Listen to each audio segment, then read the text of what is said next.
pontos mais importantes, né, que a gente citou anteriormente na descrição desses processos, na documentação desses processos, se trata das auditorias, né? Eu comentei que sempre que a gente vai pensar num processo, a gente precisa pensar, né, numa forma como a gente vai verificar esses processos. Mas eu quis dedicar aqui uma aulinha só sobre auditorias para desmistificar alguns tópicos e para dar algumas dicas para vocês sobre o tema. Eu posso considerar como uma auditoria qualquer tipo de mecanismo de revisão de uma atividade realizada. Então, por exemplo, eu não preciso estabelecer um momento específico, uma cerimônia específica, um checklist específico para que eu verifique alguma atividade, para que eu verifique algum processo. Por quê? Quando eu faço isso, eu excluo que algumas vezes eu estou fazendo retrabalho. Em geral, quando a gente está falando de atividade de desenvolvimento de software, por exemplo, eu sempre tenho um desenvolvimento e aí eu tenho alguém que dá uma olhada naquele código, que faz algum tipo de revisão para garantir antes de subir.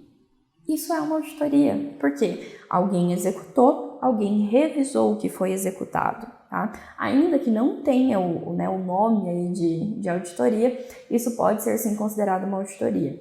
E aí eu evito que alguém que vá, por exemplo, se eu tenho uma equipe ou eu tenho uma pessoa destinada a fazer a auditoria dos processos de determinada área, que ela volte a olhar de novo o que foi produzido, que ela volte de novo a entender se aquele código foi ok, se não foi. Enfim, eu posso focar outros pontos. Eu posso manter, por exemplo, a auditoria de uma pessoa ser a evidência de que alguém fez essa revisão, né, seja colocando num ticket, seja escrevendo no card, seja assinando post-it, enfim, eu posso garantir que alguém fez essa revisão e o resultado que aquele processo gerou. Eu tenho 2 tópicos de auditoria e tá ok. Eu não preciso refazer todo o trabalho. Esse é um erro muito comum, né, das empresas, principalmente quando a gente começa a trabalhar com orientação a processos. Todo processo estabelecer um checklist gigante de auditoria que vai garantir a execução do processo como ele deveria ser seguido, né, dentro do procedimento padrão e dentro do resultado esperado. Mas, às vezes, a pessoa que vai fazer a auditoria ela não tem nem competência para fazer, para verificar se aqueles pontos que foram executados eles, né, estão dentro do resultado esperado ou não. Fora aquelas caixinhas, né? Eu perco muito aprendizado dentro desse meio de caminho, porque aquilo que a pessoa está vendo não vai servir para ela. Enquanto que, se eu coloco, por exemplo, nesse processo de revisão de software, um colega do lado, um desenvolvedor, para revisar um código que foi feito, são 2 pessoas que vão estar atualizadas quanto ao que foi implementado, são talvez 2 pessoas que vão poder colaborar com a forma como aquilo foi implementado, né? A pessoa foi revisar lá, teve uma dúvida, falou, poxa, eu acho que eu tive uma outra ideia de implementar isso aqui, talvez de forma mais fácil.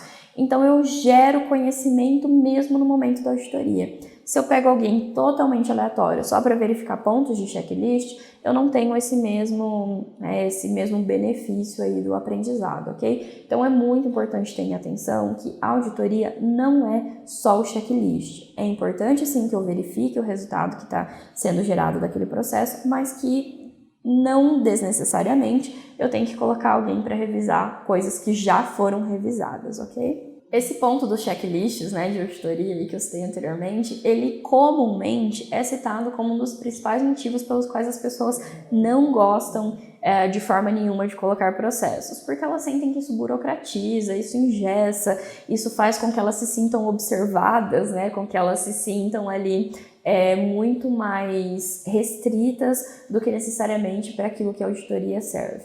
E a gente entra no próximo ponto, né? A auditoria não deve ser punitiva. O objetivo de criar auditorias para os processos não é para punir as pessoas que não estão fazendo o processo da forma como elas deveriam, e sim para aprendizado, para melhoria contínua. Por exemplo, eu tenho um processo e aí eu tenho um padrão de execução e aí eu tenho uma auditoria que verifica esses padrões de execução. E continuamente eu estou percebendo que está falhando.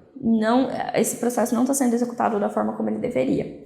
Eu vou simplesmente mandar lá para o gestor dessa pessoa, falar assim, fulano não está fazendo desse jeito, briga lá com ele, ou então vou tirar salário dele, ou então vou criar algum mecanismo de punição para ele.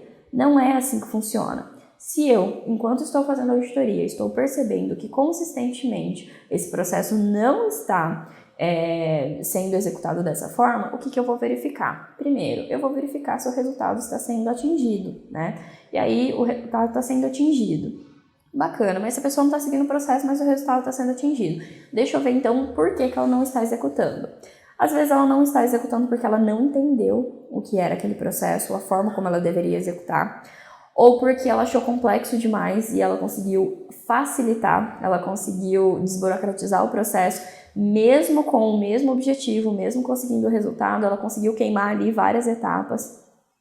Ou então porque aquele processo ele nem faz mais sentido, ele está desatualizado, a forma como eles estão executando, a ferramenta é outra, enfim, eu tenho uma série de motivos que podem levar uma pessoa a não executar um processo daquela forma e ainda assim estar garantindo o resultado. Ah não, eu não estou garantindo o resultado e não está sendo executado o processo da forma como deveria. Então, o que eu vou fazer? Eu vou fazer um treinamento novamente com essa pessoa para explicar para ela quais são os objetivos daquele processo, por que ele é importante, onde ele impacta, vou mostrar os resultados. Entende? Então, a minha auditoria, ela vira um mecanismo de melhoria contínua e não um mecanismo de punição. Então, eu não mando direto, por exemplo, primeiro para o meu gerente.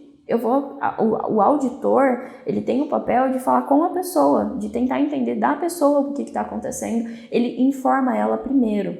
Ele não informa o gerente, né? Ele não vai tentar mostrar que a pessoa está errada. E sim, quando ele vai sim se reportar ao gerente, ele vai sim mandar, né, um reporte ali dos resultados, mas ele já vai chegar com essa visão preparada. Olha, esse foi o resultado, está acontecendo isso aqui, a pessoa não está conseguindo, né, não está seguindo esse processo, mas ela está conseguindo esse resultado porque ela conseguiu simplificar ou não, olha, ela não estava conseguindo, ela não está conseguindo atingir o resultado, ela não está seguindo o processo, então ou eu preciso que você organize um treinamento ou eu mesmo posso fazer isso. Mas essa é a postura do auditor, entende? Então ela não é para punir pessoas. A auditoria, às vezes a gente até muda de nome, né? A gente coloca, ele chama talvez de verificação, enfim, de revisão, mas esse nome de auditoria, ele não pode ter o peso da punição, ele tem que ter o peso do treinamento, da orientação, da melhoria contínua, tá?